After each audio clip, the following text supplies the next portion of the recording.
Ration కార్డులు ఉన్న లబ్ధిదారులకు ప్రభుత్వం కీలక గుడ్ న్యూస్ తెలిపింది.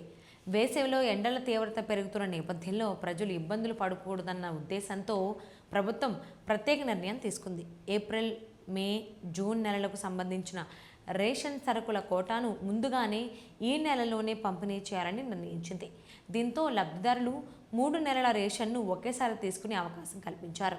సాధారణంగా ప్రతి నెల 1వ తేదీ నుంచి 15వ తేదీ వరకు మాత్రమే రేషన్ పంపిణీ జరుగుతుంది. అయితే ఈసారి 3 నెలల కోటాను ఒకేసారి అందిస్తున్నందున రద్దీ ఎక్కువగా ఉండే అవకాశాన్ని దృష్టిలో పెట్టుకుని ప్రభుత్వం పంపిణీ గడువును ఈ నెల 30వ తేదీ వరకు పొడిగించింది. దీనిపై అధికారులకు స్పష్టమైన ఆదేశాలు జారీ చేశారు. 3 నెలల రేషన్ ఒకేసారి అందించడంతో రాష్ట్ర వ్యాప్తంగా రేషన్ దుకాణాల వద్ద భారీగా రద్దీ కనిపిస్తోంది. చాలా ప్రాంతాల్లో ఉదయం నుంచే లబ్ధిదారులు క్యూ లైన్లో నిలబడి గంటల తరబడి వేచి చూస్తున్నారు. ముఖ్యంగా గ్రామీణ ప్రాంతాల్లో కూలి పనులు మానుకుని కూడా ప్రజలు రేషన్ కోసం షాపుల వద్దకు చేరుకుంటున్నారు. ఇప్పుడు తీసుకోకపోతే మళ్ళీ 3 నెలల వరకు రేషన్ దొరకదేమో అన్న ఆందోళనతో పెద్ద సంఖ్యలో ప్రజలు ముందుగానే సరుకులు తీసుకునేందుకు పరుగులు పెడుతున్నారు.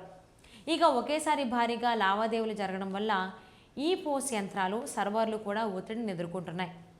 కొన్ని చోట్ల సాంకేతిక సమస్యలు తలెత్తడంతో పంపిణీ ప్రక్రియ మందగిస్తోంది. ఈ సమస్యలను దృష్టిలో ఉంచుకుని ప్రభుత్వం అదనపు సమయం ఇవ్వడంతో పాటు సర్వర్ సమస్యలను పరిష్కరించేందుకు చర్యలు చేపట్టింది.